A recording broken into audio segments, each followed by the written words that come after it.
was pouring rain, pounding on the roof as if trying to break in. The night was black, with no hint of light.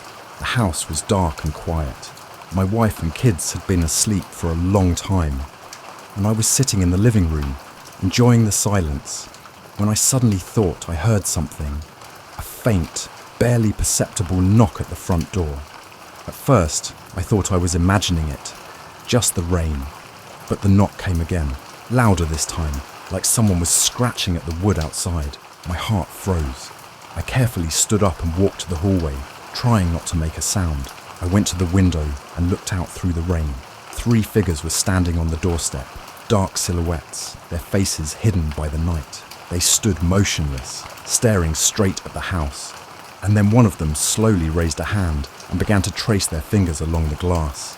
The movement was eerie, as if they wanted to make sure I had noticed them. I grabbed my phone, but the screen was black. The signal was gone, leaving us cut off from the outside world. In a panic, I went back to the bedroom, woke my wife, and told her to wake the kids. Whispering, almost silently, I explained that someone was outside. We decided to hide the children in the closet, covering them with blankets, while we returned to the hallway to try to figure out what to do next. But before we could come up with anything, a terrible scraping sound suddenly filled the room, like a knife sliding against the door. One of the intruders began slowly opening the door, having broken the lock with a horrifying, deafening silence. I held my breath, stepping back, but I knew we had no escape. When the door opened, the 3 stepped inside, 2 men and a woman with long, wet hair clinging to her face. Their eyes were dark, as black as the night outside. They silently looked around the living room, and one of them stepped toward me. I tried to say something, but my tongue wouldn't obey. As if cut off from reality, I just stood there, as if hypnotized. The woman with the long hair glided up the stairs leading to the 2nd floor. I realized they were planning to search the whole house, and, as if in a dream, I tried to block her path. But her hand, cold as ice, pushed me aside. She didn't even look at me.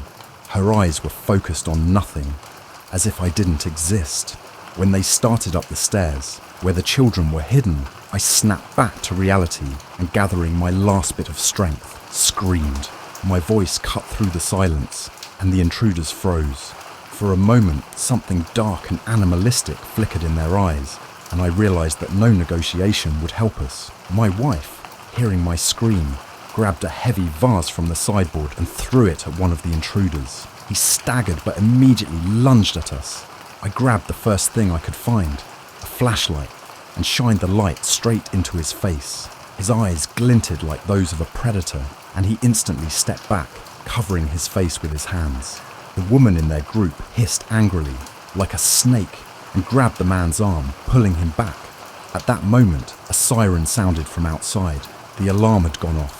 Without saying a word, the intruders turned and disappeared into the darkness, vanishing into the night.